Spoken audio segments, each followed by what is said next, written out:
welcome into this week's edition of the Bobby Klinck Coaches Show. Along with me tonight, we have Coach Bobby Klinck, Coach Sam Knight, Chris Cox, and the legend sitting here in the middle. This week, we're going to talk all things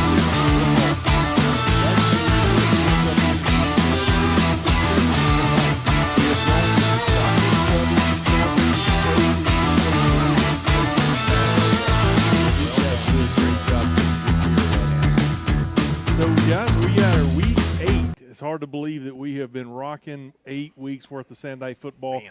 And, you know, Chris and I talk every week in the box that it just looks like our boys are just gelling and just growing and trusting each other and building that. And right now, honestly, is the time that we need to do it. We're a few weeks away from what the playoff picture looks like.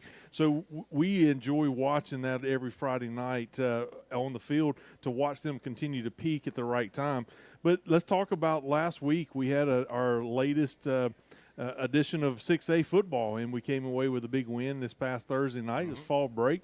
We'll get into some schedule change for this week, but let's kind of focus on a few of those things that you guys took away from the game this past Friday night. Yeah, I was happy that we got away with the win. I think at some point, you know, I didn't think we were as crisp as we needed to be, and so I think I called a timeout and you I did. let them know that. A little bit. But we're getting to that point of in our football program that, you know, anything that when we're not running the way we need to be or we're not operating at the level that I think we need to be, you know, that needs to be stated because it's starting to stand out now when we don't do things correctly. And so that's a testament to our program and the time that we've been here and obviously to the kids and how they're operating. And you guys offensively came out, you know, I charted 5 touchdown passes, which means 5 touchdown receptions. Yeah. You got the running backs involved and different receivers involved. And then defensively, your takeaways are continue to be impressive. With 4 interceptions, I believe. One, Caden Pope had an interception that got overturned. But, man, your defense has figured some things out on getting the ball back for the offense. And that clock was running early in the second quarter. I mean, you got up early and ended up winning 55-0. Anything else stand out? Any young players come to mind as you think through? You're getting a lot of young guys in. Yeah, I mean, gosh, it was a bunch of guys getting in there. So, I was happy that, you know, our young quarterback, Landon Gonzalez, could get in there. And, you know, we've kind of gotten to the point where we were just handing the ball off. It's like, hey, let the young guys operate a little bit here. Let's see what they can do. Right. And I was happy to see them operate the offense and do some things on Friday night. So, I mean, they get their opportunities on junior varsity and things like that. But it means more, I think, on Friday night when you're on the lights and in front of a big crowd. And, you know, I thought our offense did really well. And then defensively, just lining up and doing things correctly, it is different. You know, the juice is a little bit different on Friday than it is Monday. So for those young guys to get in and get that experience early, it's going to be invaluable for them as they move on with their careers. Absolutely. I kept telling Chris, I just want to see Landon just air it out because he's got the framework. He's got a gun, man. And just has the ability to just let it go. So it'll be fun to see him as the next weeks progress if we get to see that on a Friday night. Absolutely. You know, Keelan Corbray got a touchdown. Yeah. And I spoke to at FCA that week, and he's the office aide, 4th hour, 5th hour, something like that. So he was my host. So he got to take me to FCA, but he also got to score a touchdown Friday night. I was pretty proud of him. Yeah, so. no, he's doing a great job. Just a guy that had some obstacles early on in his career and stuck with it, and now, you know, he's getting his opportunities on Fridays. He talked to me a little bit I know this is not football, but he talked to me about wrestling. I think he's going to wrestle this year. He's been a good wrestler. He's going to get back into it. Yeah. Class act. Dude, yeah, he's a very professional young man. And anyway, he's one of our favorite guys that has come through this football program, just where he was and now where he's been or where he is at now. Yeah. I know that we're going to talk a little bit about this coming week and get a couple of our players on the set. But just to close the door on this past Friday night, one of the things that we mentioned early on, even though that we were able to put some reserves in earlier in the game, we did enjoy watching how continue to spread the ball around, continue to throw the ball, and running backs. We mentioned several times that when the young guys are in running the ball, that's just important to see all of that. We keep saying a stable full of running backs. But I look at the defensive side of the ball, too. Mm-hmm. When you look at the defensive line, they came in and were tested some and were able to hold it together. And it's just encouraging to me to see those young guys getting their time under the lights on Friday night, and that's going to pay dividends as we keep going through the season. Yeah, it's really good. And then we also got some guys back that have been injured early on in this year that's going to provide us some depth. So we're able to get Alex Lawmeyer and Jacoby Van back, a couple of seniors that are really going to help us just depth-wise. It kind of with those injuries, we had to throw the young puppy Aiden Ryan in, but he's done well. He's done extremely well. He's just grown up really Super dang proud fast. of him. Yeah. But now we'll be able to keep our guys fresh. So we're excited, and hopefully that pays dividends off this Thursday. Thursday, that's right. We're going to talk about that coming out of the break. But right now, we're going to step away for just a moment. We're live from our friends at Amped Up Energy and Protein right here on Broadway Street. We'll be back in just a moment.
Welcome back into the Coach Bobby Klinck show tonight, guys. And we have talked about last week.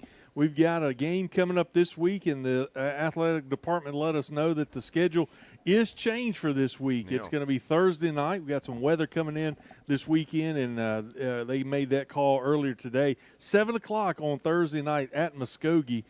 Coach, let's talk a little bit about that game that's coming up. I know that's kind of been a little bit of our friend Scott Emai provided stats, and I'll go over some of that here in just a few minutes. But that's been one of those games that kind of helped us determine our trajectory in the playoffs in the past couple seasons. But what are you looking at for Muskogee this weekend?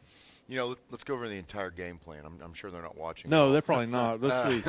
Because I don't watch their coach's show either. Sitting on the edge of their seat. Yeah. When you watch them, they're kind of like us. They had a really tough schedule in the beginning, and kind of took their lumps. But you can see as they progress through the district schedule that they're kind of getting their footing. They're kind of seeing which players where they want to put them. That there's been some different secondaries they've had. They've had some different offensive lineups that they've had. And so I think they probably are just kind of seeing, moving the parts and seeing which side is which, maybe trying to get some guys healthy. I don't know. We'll find out on Thursday. But shoot, Coach Condick knows what he's doing. It's not like he hadn't done this before. Well, so I'm anxious to see when they're warming up, who's going to be out there and where we're going to be at. But either way, we're going to have to block, we're going to have to tackle, and we're going to have to try to score some points. Right. Decorated coach. I mean, I've known Coach Condick and his dad for my entire career, and man, he had one of the longest winning streaks at Wagner ever, and I mean, Hall of Fame record, and just incredible guy. And now he moved down Highway 69 a little bit. Sure. Got some great players. Got some guys that are playmakers, and like you said, they have had the same schedule.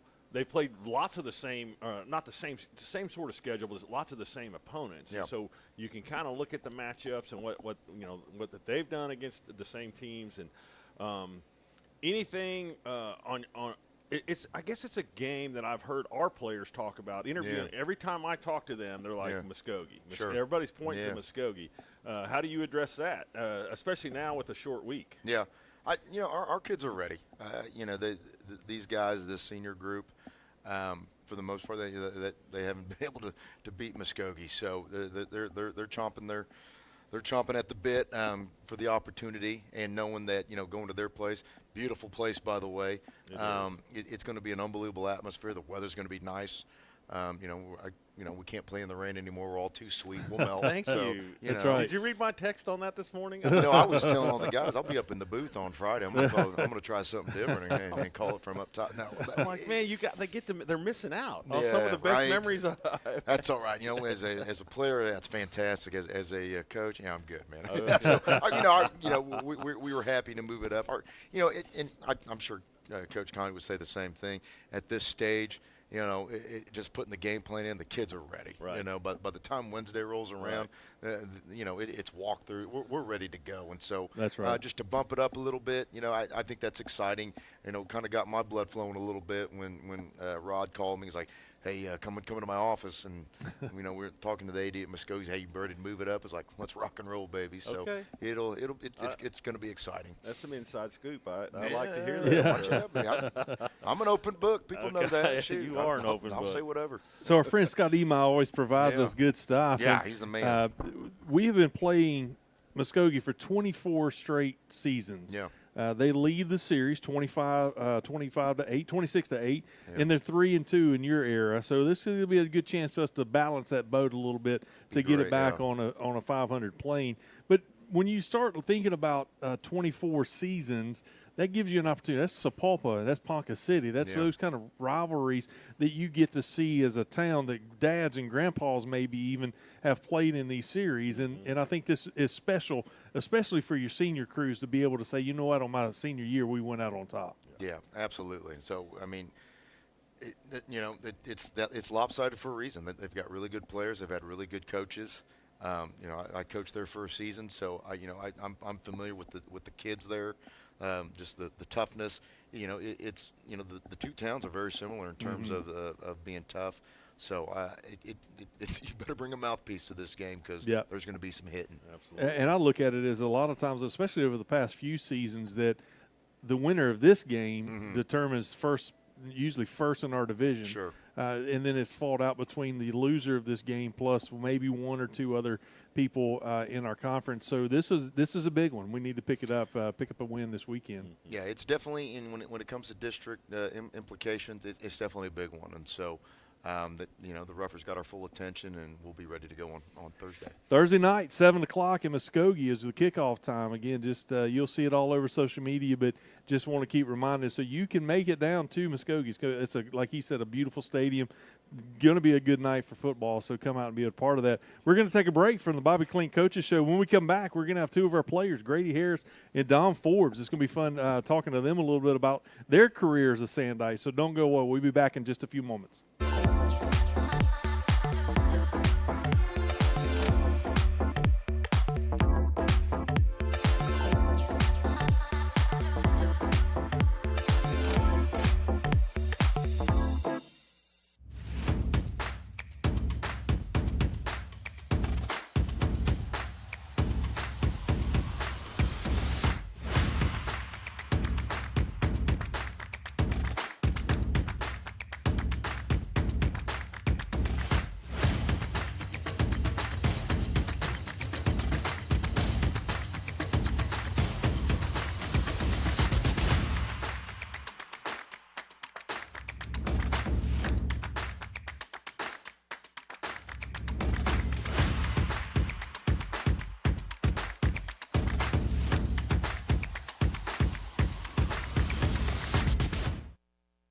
Welcome back to the Bobby Klinck Coaches Show and our players segment here at Amped Up Energy and Protein. And, guys, welcome aboard. We got two very key juniors, guys that are leading the team in lots of different ways.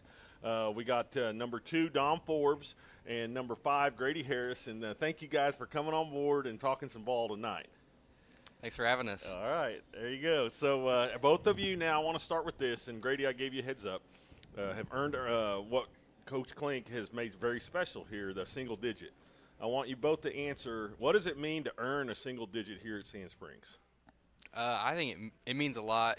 It means the coaches believe in you, and some of it's voted on the players. Like they look up to you whenever you have a single digit. So I think it means a lot. Yeah, it's pretty special. Go ahead.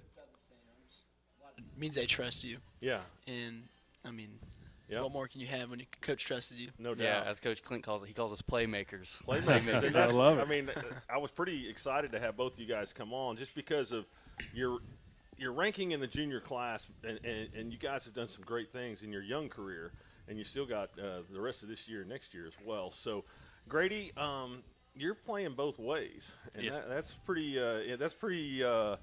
task oriented or tasking at times. But talk a little bit about playing tight end on offense. What's that been like? Oh, I love it. I think it's amazing. You love it? I've been playing both ways my whole life, so whenever I got up here, I was kind of – it's a little bum out whenever you don't get to play both ways. I do I just forget love that. football. Yeah. So. Really, you guys coming up through INFC and coming Yeah. up through JV ball, junior ball, whatever. You play both almost every play, and so and then you got. I love you coming out of the backfield, or I love you got a touchdown or two this Yeah. year. That's been fun Yeah, to that's watch, and so you're part of this decorated receivers group, and we'll get to that in a minute, Dom. But talk a little bit about your performances on defense and the things that what do you like about defense? I love hitting people on defense. Yeah. I love getting That's my boy. You have some containment responsibilities. You have some spill responsibilities. Yeah. I mean, I know you. It's a little bit more than just running and tackling the ball, right? So, Yeah, it is. I got to do my job for the most part, but yeah. if I just hit people. And then you line up against big 20-piece Waylon Jeffers. Oh so- yeah, he's a monster. It's good to have him on my team. Absolutely, absolutely. Do you have a team nickname? Is there a nickname anybody calls you? No, not really. No, you I don't have a don't? nickname like Waylon. All right. So Dom, you've become the Sand Springs all-time leading receiver as a junior, young in the career. I mean, in the season already. Talk about that. Talk about that feeling. It's a great feeling. I mean, I set that goal my freshman year All right. when I started playing with Wyatt and Caden Kim and all them. Yeah. So I've just been trying to break that. Sophomore year, it's kind of where I Yeah. started. No, I agree. No, you came in early. I remember calling the Mhm. playoff games or whatever as a freshman, and you were making great receptions and possession receptions, and just you never stopped. So, but now talk a little bit about this whole group of dudes around you. I mean, you guys got one of the best receiving groups I've seen. Yeah, I mean, it's an all-new group. Yeah, it They is. have every single receiver's new. It's just me, Paxton, KJ, and we got Vari rotating in. Logan Yep. Wright, he has experience. And we're all, solid. You I mean, are. We're all block very well. We all run our routes, catch very well. It's quite amazing And- to watch. And we got it again next year. And then I griping with Coach Klinck about some of the calls your outside receivers are getting on the block, on the blocks. I'm like, dude, that is not a hold. But anyway, so Will, what do you got? Hey, Grady, I'm going to start with you because for your defensive responsibilities, whenever we look at this season, we've been blessed with a few shutouts. And what does that mean to you as a player if you get to walk off the field knowing that you participated in holding them to a goose egg on the scoreboard? It feels great. I mean, whenever we were on our streak, what was it, 3? Did Three we in a go row. 3? Yeah, Whenever we were going for that fourth one and Ponca scored, it was everyone on the defense. it was tough. Yeah, Huh? yeah, everyone was pretty bummed out, but We got some really cool stats that we share on the stream about our shutouts and where we're at. But one that I want to challenge you guys with this week, our friend Scott Emi says that we haven't shut Muskogee out since 2014. And so it was a 13-0 deal. So it's time. It's time to renew that. And then for your offensive side of things, I look at this as that we hadn't started 5-0 in our district since 2014. It was a pretty good ball club back then. So with your offensive power, we look forward to. We call it high octane because we know that Easton has done a real or a package that you like better, or I mean, not to expose anything or give any secrets away, but what do you like? Whenever I'm one-on-one, We see send me that on a a go ton. ball. Yeah, we see that a ton. We're like, why are they Yeah. going one-on-one? They haven't learned yet. I mean, You when know. you guys, no matter who it is, single coverage just doesn't work with us. And that's not over-exaggerating things, but we see it from the press box, and you're like, you see it from our view, but yet they have to see it too, because when I'm sitting there calling it, whoever's one-on-one is just about to get burned. So slant or go route, do you like that? Because you do the deep slant very well and continue on, or do you like just a straight-out fly route? I like them both, but me personally, I'm a deep guy, so I Okay. choose to go.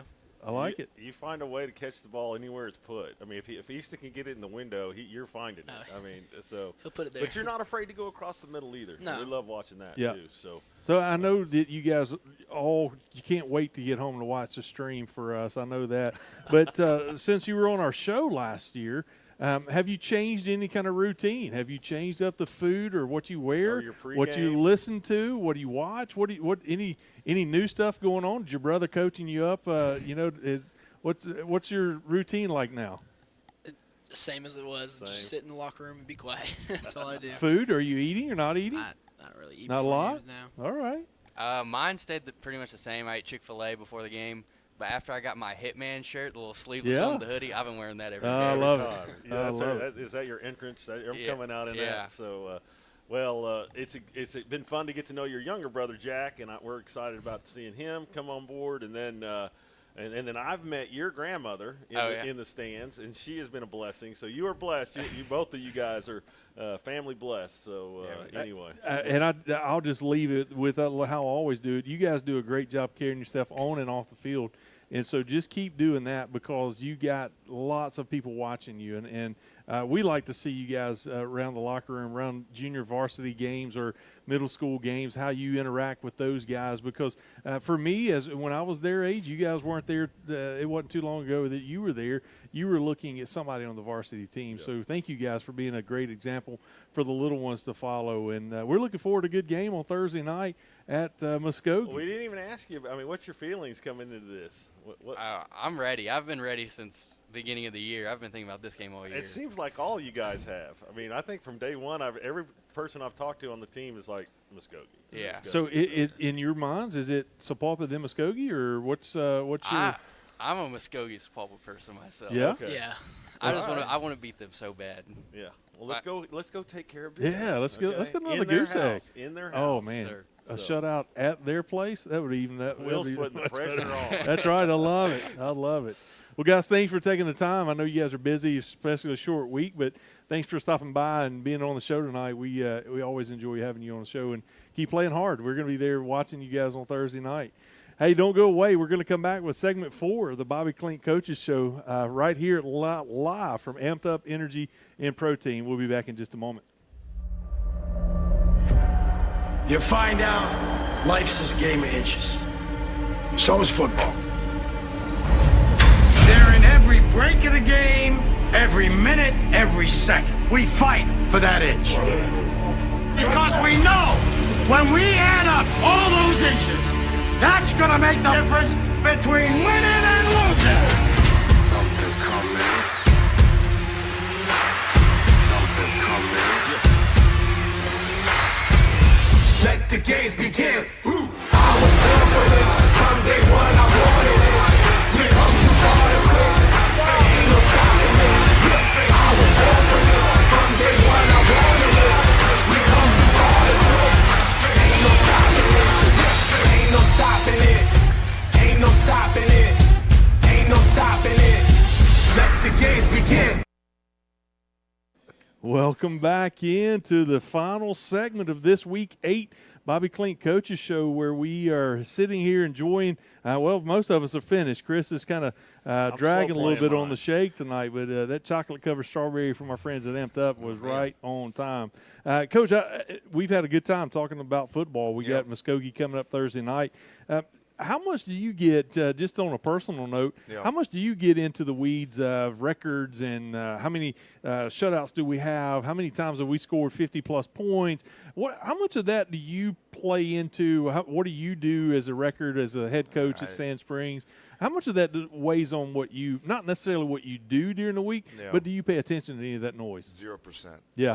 I'm too busy, getting ready for opponents, too busy, handling stuff that – that I got to handle within the program. So I don't really have time to do all those things. It's more important about what the program needs, what the kids need, and that's where my full attention's at. Yeah. How about those two guys who just walked out of here? Oh my goodness, right? Dom and Grady. And I'd say this about, maybe not a bunch of kids on the team, but if I had a daughter, they could date either one of them. They're just unbelievable kids. Young men, really. They just do everything you want. They're great athletes. Obviously their parents are doing a really good job with them, and I just feel lucky that I get to coach guys like that. They are impressive. I listened to Grady talking about how he was a little bummed whenever he thought he could only go one way whenever he got to the varsity level, and excited about being able to go on both sides now, and that's really impressive with his athletic ability. Yeah, I think there's a misconception that people can go both ways, and it takes a unique skill set. Absolutely. It takes somebody that understands football, knows the game, because there's so many intricacies and small details in what we do. Not only do you have to be a great athlete, be in shape, but then you've got to understand football. And so, obviously Grady's one of those guys that just has it. So it was a no-brainer to get him going. I also enjoyed Dom, and we'll move on past the players, but he's like you. He answered, I just play the game and found out afterwards I broke the record. Because too many times if you look at that, it could bog you down to where you're not playing at your highest level, and it was encouraging to hear him say, I didn't focus on that till after the game, and I realized, oh, well, that's pretty cool. I just broke the record. And for a lot of people, that's you may never see that broken again, or maybe a while before that record, because he's still got another season to go after his junior year. Yeah, I'm telling you, there's some special kids on this football team, and so as a staff, I've told our guys, hey, every now and then take a step back and enjoy what these kids are doing right now in practice, because you may not get to see it again. But Dom's just one of those special kids. It's only a matter of time until the rest of till everybody figures out college-wise that he is who he is. You hear all these superlatives about him of, oh, he's got great hands, he's a great route runner, and I've told people, listen, man, just because he's white don't mean he's not fast. That's right. He's not a great athlete. That's right. I'll say it. I'm mixed, so I can. And, That's right. It's like, listen, man, this guy's a great athlete. He gets open. It doesn't matter who's covering him. He's not getting caught. It'll be a matter of time. Yeah, we're gonna put him. Yeah, we're gonna let him run track this year. He's gonna put up some great times, and it'll start taking off for him. So I'm excited. The two guys on the show last week even gave Dom credits about how fast he was and how his strides were, and to me, it doesn't look like he's fast until he gets those long legs in stride, but he really does have some speed. Oh yeah. Well, I spent 3 years watching him leave people. Yeah. The kid leaves people. Don't get caught. So I don't just look know. at the film. That's right. That's right. We're finishing the month of October, Coach. You got any thoughts on Oktoberfest? Any thoughts on Halloween next week? Man, I got no time for any of that stuff. I can see it, though, Chris. I can see it. Lederhosen and the hat. I can see him going to an Oktoberfest with that outfit on. Let's not talk about what me and Mrs. Klinck do behind closed doors, okay? No. With football season, it's all it's all encompassing. Just ask my wife. And she understands that. She's been through this for a long time, and she's all involved in it. She's just as big into it as I am, and so it's something that we love to do, man. And it's great. I'll tell you what's nuts is all these buyouts for coaches and stuff, right? Doubt. I was talking about how high school football's evolved, right? Apparently now there's NIL for players, and coaches are thinking, oh, I got to recruit now to keep my job. I think we need buyouts now. I think it'd be incredible. So I need to talk to Rod. He calls it an addendum. I call it an amendment. So, Rod, I want an amendment. I want a buyout or something in case I get fired. I mean, you'd probably get pretty close to the $49 million that Penn State guy got. At least. I mean, you're real close. If not, I'll tell you what, I'd turn my keys in a heartbeat. I'm just kidding. And what people don't understand about those college gigs is all the assistants are the ones that really get, and they're doing okay. But then the next coach comes in, they get rid of everybody, they bring their people in, and then all those people are scrambling, and it's such an interesting deal that that gets lost in the shuffle and everything. But that's high profile athletics. That's what it is, and it ain't going anywhere. It seems like it's happened more mid-season this year than it has in the past. Usually you get toward the end, but it's like 3 weeks in you're firing a coach, or win or lose, Florida fires this week, and it's just crazy of how often it is that, hey, you're done. Well, they got to get it done because of the transfer portal and all these things to make sure that they're getting recruits, or they're getting or this is happening, and it's at some point something's going to happen. I think it's right for players to get paid. They need to get. I mean, shoot, I went through it. It's a lot of work. It ain't no time to work. It ain't no time to date. It's like I said, football. It's a job at that next level. They own you. That's it. They you know, owned me. They recruit you, they love you, and then once you're there, you're mine. And so, you know, They posted a schedule every morning. That's it. Every morning, not just Monday through Friday, Saturday and Sunday, where I was supposed to be and what I was better supposed show to up do. for breakfast, or you're Exactly. going to have to run more. So, you better show up to study hall. I'm crying to my mom, Yeah. you're not going to believe this. And that, They're and a abusing while, you, know, baby. I remember I told me and my dad didn't talk for a year before I went to college, and then 3 weeks into it, Dad, I'm sorry, I was wrong, but you know, it's all good. Oh, man. Well, we got Muskogee this week. Yes. Excited about that trip. And It's going to be great. We've got all sorts of trick plays. We're going to run a I totally know. new defense. I know. Coach Green's Yeah, going to open up this crazy playbook, and we're going to see motions and all kinds of sets. I heard Waylon Jeffers may be the quarterback He some might this be. week. You never know, man. We're just going to get in 23 Hey, personnel. your That's man right. blocked the field goal to save the Waylon Jeffers blocked the Yeah. field goal to save How the about that? shutout. Yeah. That's right. Took the cannonball in the stomach. I mean, I'm And telling loved you, it. I love Waylon so much. Man, he's and so fun. He's such a tough dude. I mean, he's. It was funny. We're blocking on the interception return. Oh, yeah. And there's some extracurricular stuff going Oh, on. always. And so I'm in the headset going, "That's the wrong dude. That's the wrong dude. Don't mess with him." And That's Waylon's right. just kind of taking the dude's like socking him in the head. He's like, "Just ain't." I mean, that's when you know that's a bad dude. Oh, man. Because he don't is matter. a bad He don't dude. care. That's right. Fun times. Yep. It is fun time. Well, thank you guys for being a part of the show tonight. Come out Thursday night at 7 o'clock in Muskogee. We're going to go on air at 6:20, 6:30 on Thursday night. We'd love to have you in one of those places, pulling on the sand ice as we shoot for another district win with only 2 other games past this left in the regular season. So it's going to be a big game for this Friday night. But I'm sorry, this Thursday night. So be a part of that either in person or online. And we'll see you here next week, Tuesday night, 6 o'clock, Amped Up Energy, right here on Broadway Street. So come and see us Thursday night. We'll see you there at Muskogee.